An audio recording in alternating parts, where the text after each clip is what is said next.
A very good morning to all of you.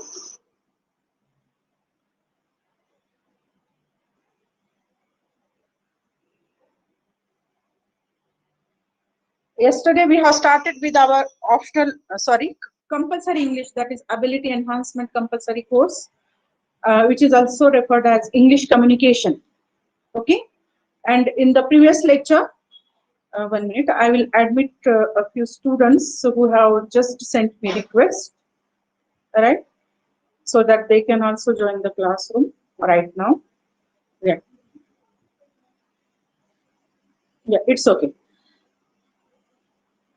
So as we have started yesterday and we discussed in yesterday's lecture was a little bit introduction.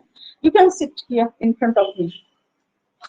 It was a kind of introduction to your course, your syllabus, okay, of English communication or ability enhancement compulsory course. I also shared a video in the classroom as well as on the group also, making you aware of the objectives and of the outcomes of our paper or our syllabus, right? And after that, let us now move on towards our units. That is, we'll see the unit-wise discussion of our syllabus in today's lecture as we start with our first unit here. Okay. Today also I am going to share with one more video that will be the continuation of last day's video of your syllabi, that you will be aware of the entire syllabi and the paper pattern through today's video that I am going to share after the completion of this very lecture. Okay, so let us resume here from our previous day discussion. 1 minute. Okay, yeah. Is it fine now? Are you able to listen to me, all the students? I hope you are. Okay. So let us start. Now, in this semester first of yours, the name of your paper is Ability Enhancement Compulsory Course for your UG first year. All UG classes, that is, it may be BA, it may be BCom, it may be your BSc class also, right? UG first year English communication course named as Ability Enhancement Compulsory Course, in which the semester pattern is there and the syllabus is divided into 2 semesters, the first semester and the second semester. So in this semester first of this year, now what we have to study in our English communication, that I am going to make you aware of the syllabus, the different units that we have to study during this semester. Okay, so this semester 1 contains a few units. In these units, the first one is of prose. The first unit is of prose, in which we have to study 2 wonderful prose. 2 wonderful prose works are there. The first one is I Have 3 Visions for India by the renowned writer Dr. APJ Abdul Kalam, whom you know very well. All of us know Dr. APJ Abdul Kalam very well, and the first prose, I Have 3 Visions for India, is written by him, that we are going to study here. The next prose is Learning from the West by again a very important writer, N.R. Narayan Murthy. Okay, sometimes you might have heard the name of Narayan Murthy, N.R. Narayan Murthy, and the name of the lesson is Learning from the West. What we have to learn from the Western countries or the West, that is discussed in this prose, Learning from the West by N.R. Narayan Murthy, right?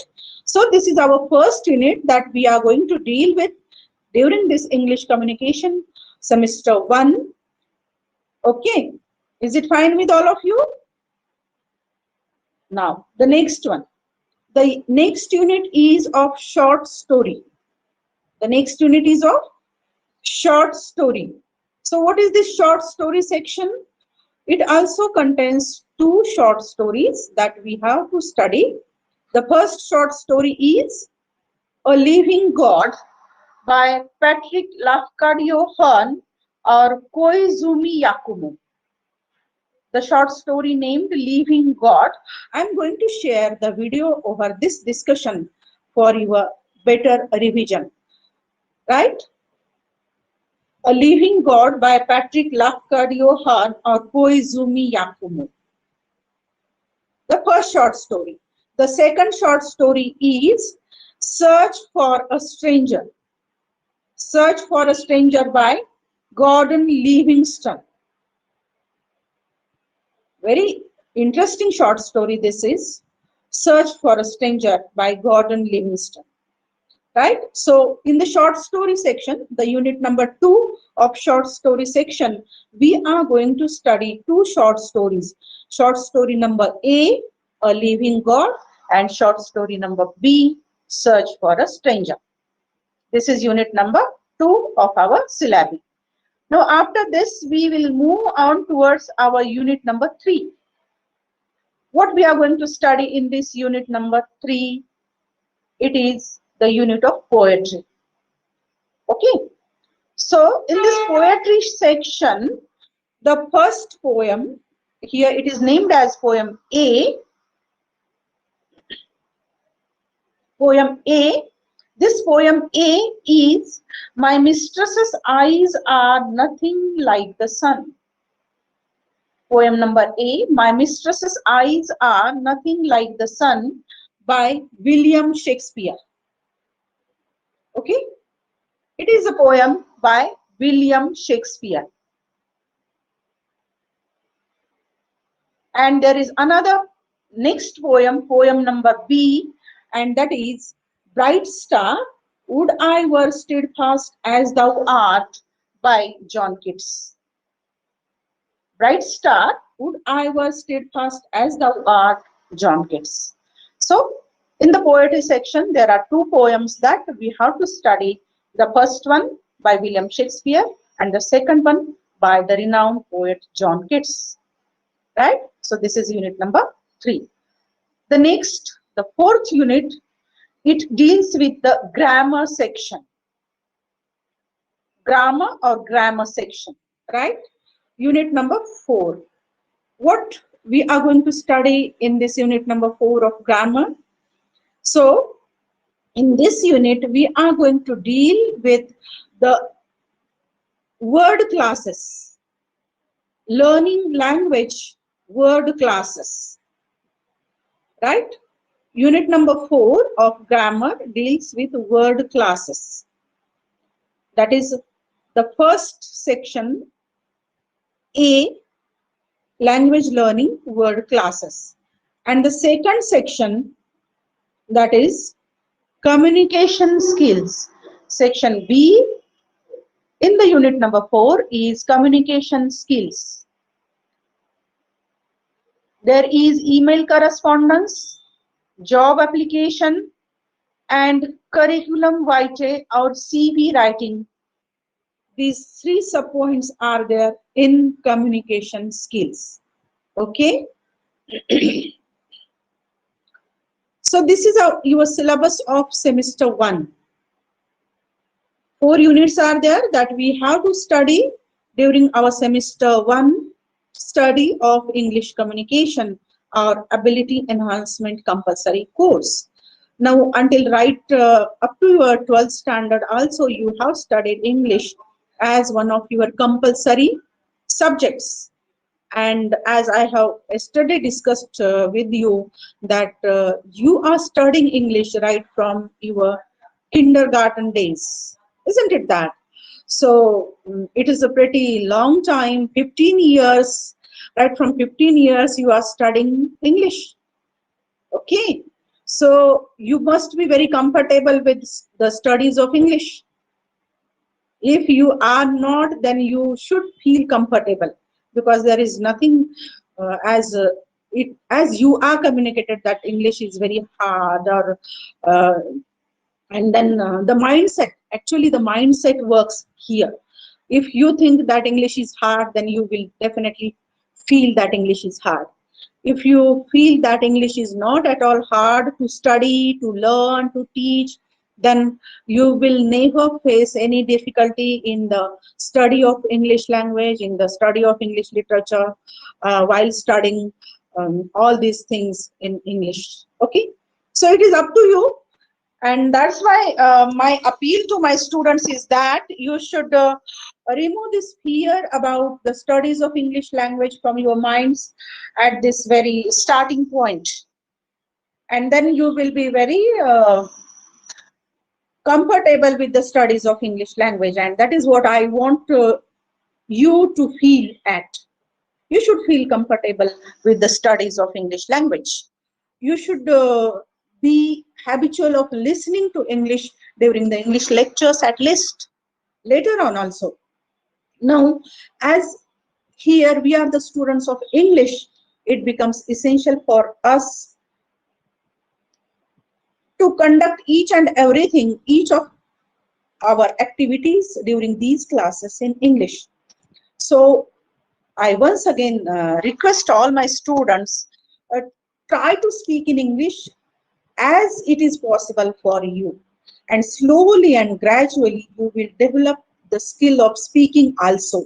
Now what happens actually, as I have already just discussed with you, that right from the last 15 years that you are studying English, okay, and 15 years is not at all a very short period. Right from your kindergarten days, no, we are studying. Okay, so from these 15 years, from first standard to 12th standard, the 12 years, and these 3 years, kindergarten, UG, KG, whatever it is, it was not this types of division. This type of division was not during my childhood days. There was one class only, what was called as Balbadi. That was okay, and we never went to this UG, KG, and something else like that. And we just were admitted to the first standard, and right from our first standard, we started our studies. Okay. So, and you are very fortunate to study English right from the kindergarten days with the pronunciation of the rhymes and very wonderful short poems, lyrics, the very wonderful songs like Twinkle, Twinkle, Little Star, How I Wonder What You Are, Baba, Black Sheep, etc. I hope all of you have learned these things, right? So my first point here is that you should be very comfortable in your English class. Just remove all the fear from your minds regarding the studies of English, and just feel comfortable as you are studying any other language. Just feel like you are studying any other language like Marathi, Hindi, or Urdu, right? Your comfort level should be like the level of comfort that you feel when you are studying all these languages, or particularly when you are studying your mother tongue, right? Just remove the fear, just remove the phobia. Instead of fear, I will use the word phobia, that English is hard and so many people communicate to you. Even if when you have opted optional English, then some people might have dissuade you by why you are opting optional English. It's a very hard subject, etc. But in our college, there is no point like that. The students, even the teachers, they also inspire the students to opt for English as optional subject, to choose English for one of the optional subjects, because you will certainly feel proud of after learning optional English, as it is going to facilitate you with so many opportunities in today's world. Learning English is a good thing, right?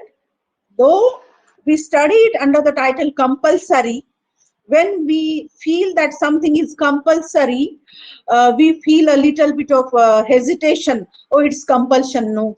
When something is made compulsory, then we people try to run away from those things. Isn't it that? This also happens with compulsory, when English is made compulsory, or anything is made compulsory, not only English, even the cooking or the household chores, if these are made compulsory for a girl student, she feels that why it is a compulsion for me. to prepare, to cook the food, to prepare the delicacies, and to do the all household chores. So don't take it as a compulsion, even though it is compulsory, right? And then you will be very happy. This should, the learning, what my point of view is that this learning of English should be a happy learning for all my students. They should feel very comfortable. They should feel the learning of English at very ease. Okay? They should feel interest in joining the classrooms. They should feel interested in joining the class. They should wait for the English class, as this is the time of English class.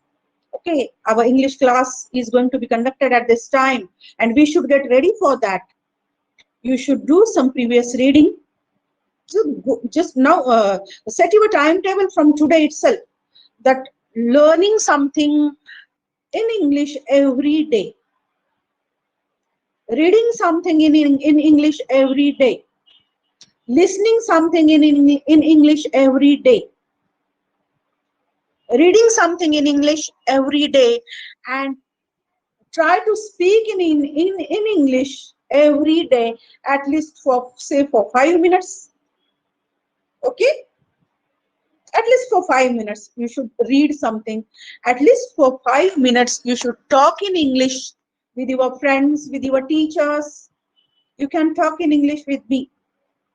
Just feel comfortable about that. Even if you commit mistakes, who didn't commit mistakes? Every human being commits mistakes. But if you want to learn, you have to practice. Practice makes human beings perfect. And that's why you should do these things daily. Just spare half an hour of your busy schedule. I'm using the word busy schedule in a different context, though you are not busy in that context. Nowadays, everybody is busy, pretends to show that they are busy. What kind of busy? What kind of busy schedule it is? Remaining on the social media? Using the social media, or something else? No, this kind of schedule is not a busy schedule at all, okay? Real busy schedule is something different. That you should engage yourself with these kinds of busy schedules.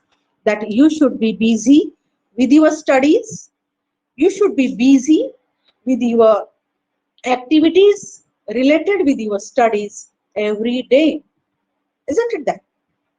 And that will make you comfortable. That will make you feel comfortable with your study, with your teaching learning process, how your teachers teach you, and how you are going to take these things. These are very important things.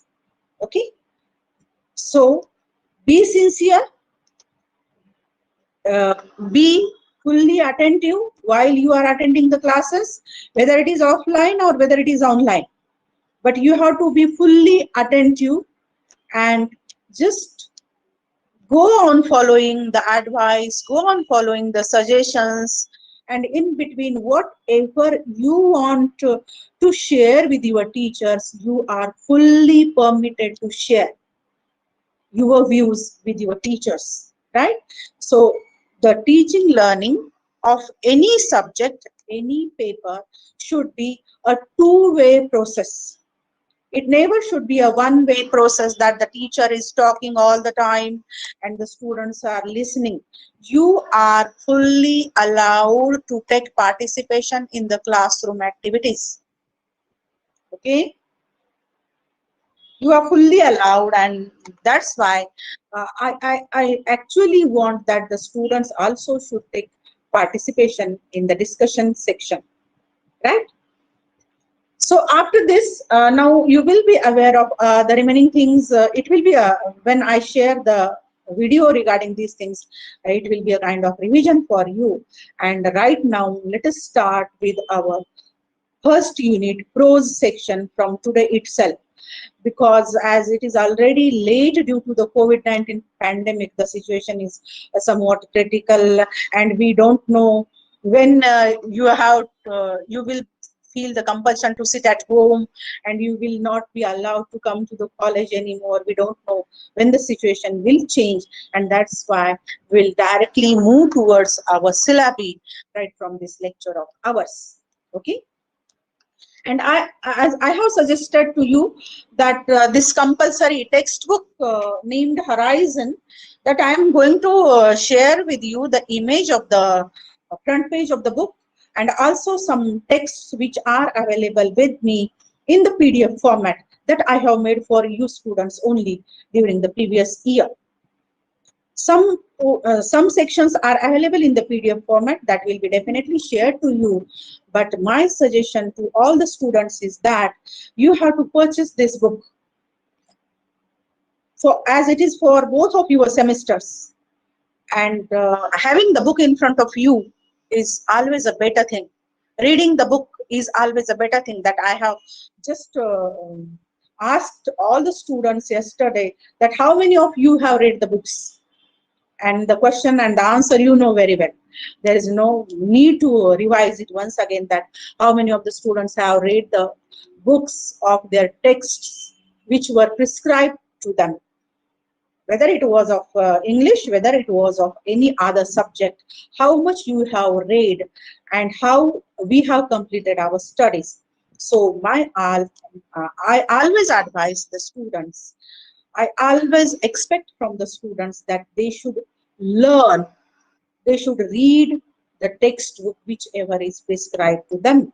They at least try to read, even if there are some difficulties, even if you face some difficulties, that there might be some difficult words, some different words, etc. But we are always here to guide you, to help you.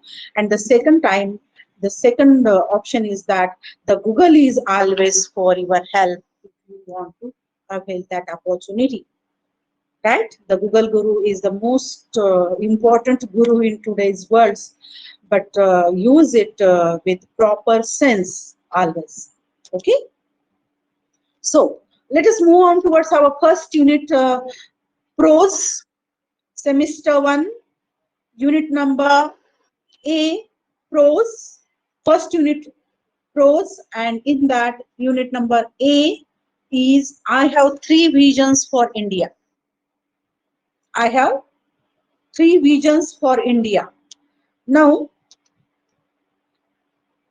this is the name of the prose, I have 3 visions for India, and it is written by one of the renowned personalities that we all are familiar with, and the name of that person is Dr. APJ Abdul Kalam.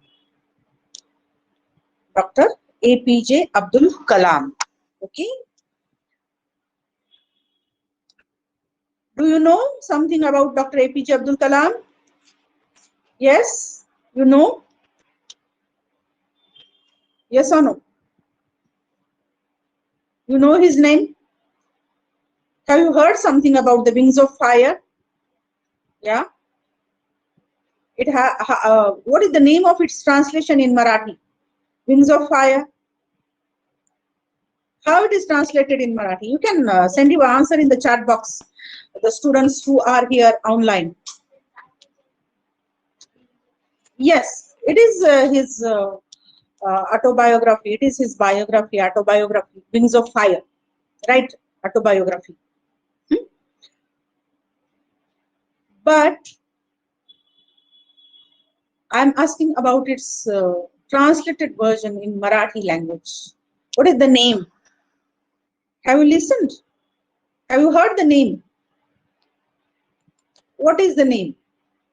You should know, being the student, because students were the most loved one by Dr. APJ Abdul Kalam. Dr. APJ Abdul Kalam loved the students most. The name of that translated version into Marathi language is Agnipank. Now you remember, okay? And I recommend my students to read that translated version, Agnipank, in Marathi. Whoever are comfortable in reading it in Marathi, and it is translated almost in all the languages of the world, so that you can read from whatever translated language you want to read it. But being the students of this country, being the students of the nation India, it is recommended for you to go through the autobiography of Dr. APJ Abdul Kalam, The Wings of Fire. Wings of Fire. Okay. So let us know something in detail about Dr. APJ Abdul Kalam here. I have 3 visions for India. Dr. APJ Abdul Kalam, and introduction to this text right now. The present text, I have 3 visions for India, is one of the many inspirational speeches delivered by Dr. APJ Abdul Kalam, the Bharat Ratna awardee and the 11th President of India. Dr. Kalam, as we know, who was the recipient of the Bharat Ratna award and also the 11th President of India. He was widely known as the Missile Man of India, the Missile Man and the People's President. He was very popular as People's President. He was widely known as the Missile Man, the People's President of India. Moreover, he was equally renowned for the prophetic and visionary mission to build a strong and developed India. Vision 2020 was the program which was formulated, which was framed by Dr. APJ Abdul Kalam in the year 1998 to take India towards the developed state. Through his writings and speeches, he was ardently put forth, actually he has ardently put forth his vision for India. Dr. Kalam had a great love for and a deep trust in the students of India. He loved the students and he had a deep trust in the students, that the students can change the world. Being the youths, the students can change the world according to Dr. Kalam. Dr. Kalam delivered this speech at Indian Institute of Technology, Hyderabad on May 25th, 2011. In this speech, Dr. Kalam has outlined his vision for India and has also addressed the ways to attain it. Okay, so this was the speech that he had delivered in front of the students at Indian Institute of Technology, Hyderabad on May 25th, 2011. And what he expected from this speech, he has outlined his vision for India in this speech also. And he has addressed the ways to attain this developed state of India, which he has framed, which he has formulated, which the program which he has chalked during the year 1998 to bring India in a developed state, right? Now, we'll discuss something about the author, Dr. APJ Abdul Kalam. Dr. APJ Abdul Kalam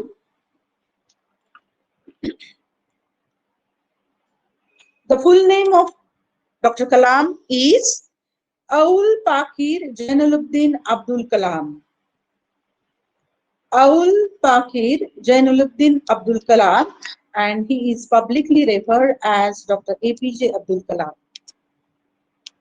He was born on October 15, 1931 in Rameswaram, Tamil Nadu, India. All these things are very important. Keep in mind this information regarding the lesson, regarding the author of the lesson. He died at the age of 83 on July 27, 2015, while addressing students in Shillong, Meghalaya. This was the information about the birth and death of Dr. APJ Abdul Kalam.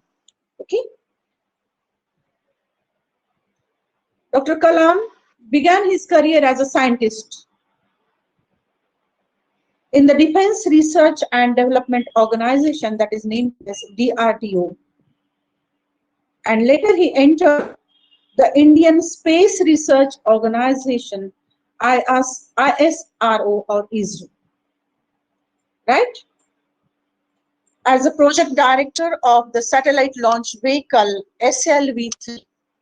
He worked as a project director for the launching of the satellite SLV-3.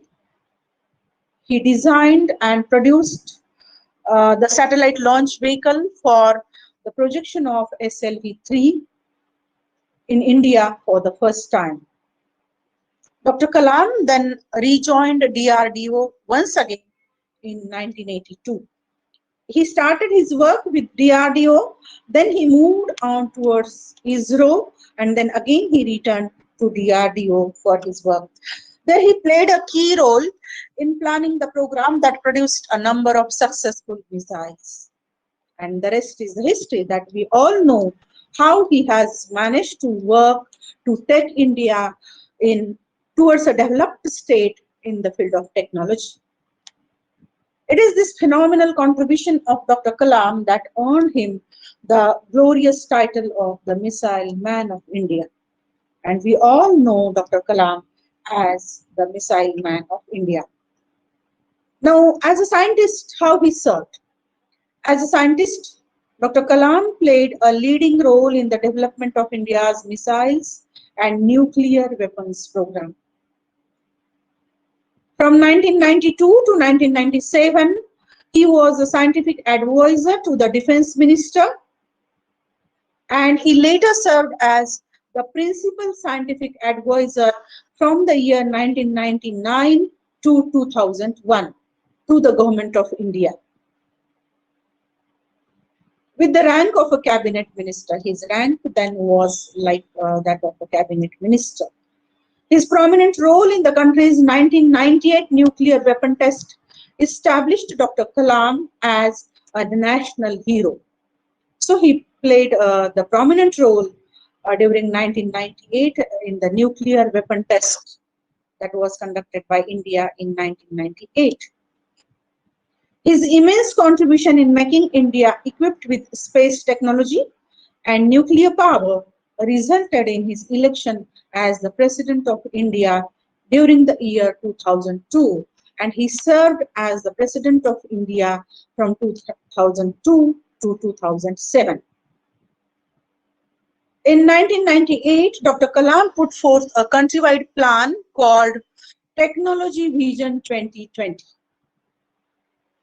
which he described as a roadmap for transforming India.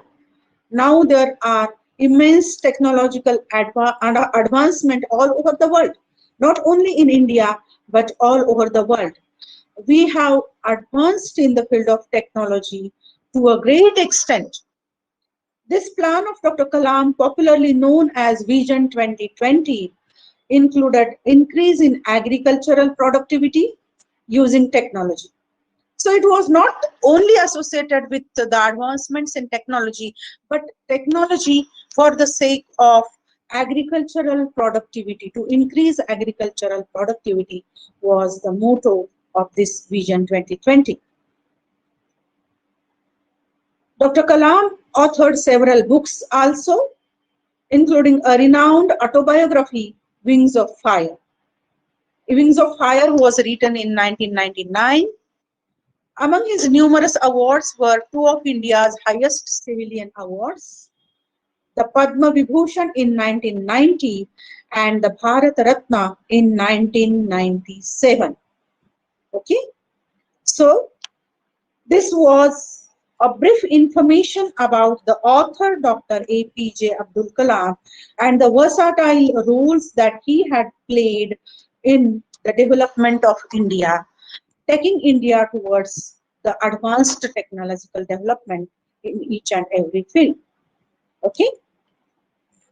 So after having an introduction to the prose work, I have three visions for India, and after having a little bit of information about the author Dr. APJ Abdul Kalam, it might have been a kind of revision for all of you, because we already know about Dr. APJ Abdul Kalam. Many things we know about him. And now Being the students of India, it becomes your duty. Being the youths of India, now it becomes your duty to follow into the footsteps which have been shown by Dr. Kalam to the students of India to take India towards the highest state of development in today's world, right? So, from the next lecture, probably we'll start the discussion over what were the actual three visions of India that were propounded by Dr. APJ Abdul Kalam. What were his three visions, and how we can take India towards achieving these three visions in today's context. So we are going to deal with all these things in our next lecture, probably here.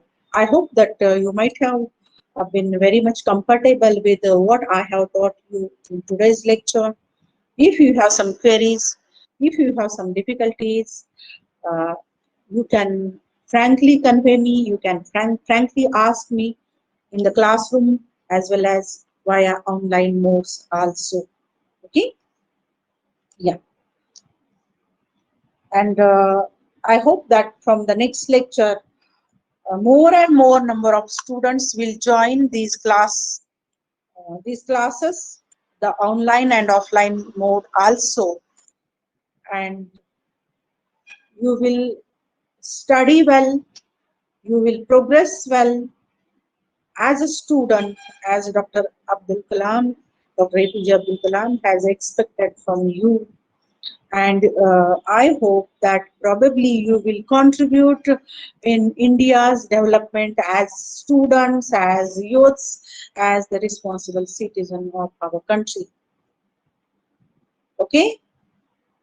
Are you going to do that? Fine. Now let us stop here for today. Have a nice day, all my students. Have a nice day and happy learning.